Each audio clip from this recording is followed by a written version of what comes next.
Hi, my name's Anthony. I'm currently living in Auckland, New Zealand. This lesson is for week 5 of Introduction to Music Production at coursera.org. This week I will compare and contrast an algorithmic and convolution reverb and demonstrate the difference and the important features in both types of reverb.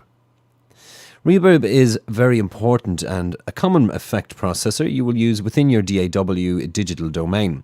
It gives us the sense of space. When we record a signal, we try to get it as clean and clear as possible and remove its surroundings.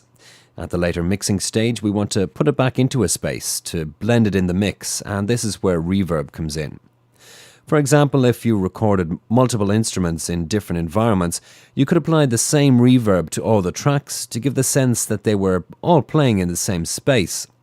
And on the other hand, you can use reverb to add some depth perception to the mix. The wetter the signal, or the more reverb that is applied, the farther away it becomes. We use it to guide the listener to a point of focus.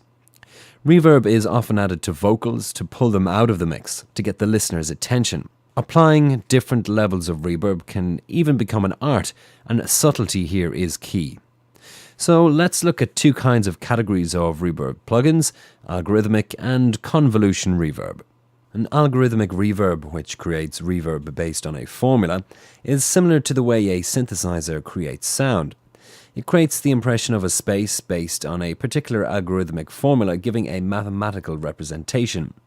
The algorithmic reverb gives you more opportunities to manipulate the space.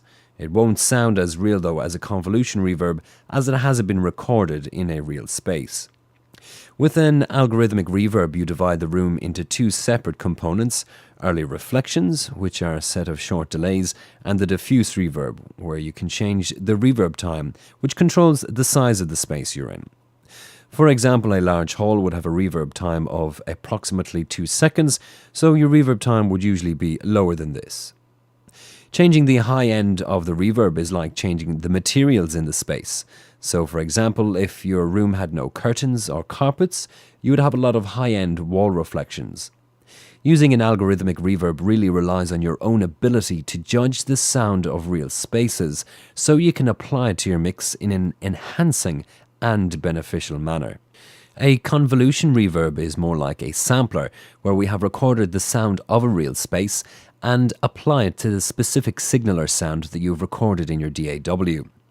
This type of reverb will sound more like a real space as it was recorded in a space, but akin to a sampler, you're limited to the amount of manipulations you can make to it. With a convolution reverb plugin, you choose the space setting you want and apply it to your track or sound. For example, if you want a large hall or small room, etc. Choose the space you want and that suits your situation and see how it sounds. You can become creative and very realistic with this form of reverb. A big part of using reverb is imagining what kind of space would you like the music played in, and choose the reverb accordingly for that. It may take you a while to get it, but choosing wisely is vital. As there will be a reverb on different elements in your mix, it's important you don't overdo it either, and drown some things out or mud them to the back. So just to recap on our lesson today, an algorithmic reverb is based on a formula to create the reverb, and a convolution reverb uses samples of recordings of a real space. Less is more, and a good rule of thumb is to apply it so you don't notice it's there, but when taken away, it's obvious. And most of all, have fun experimenting.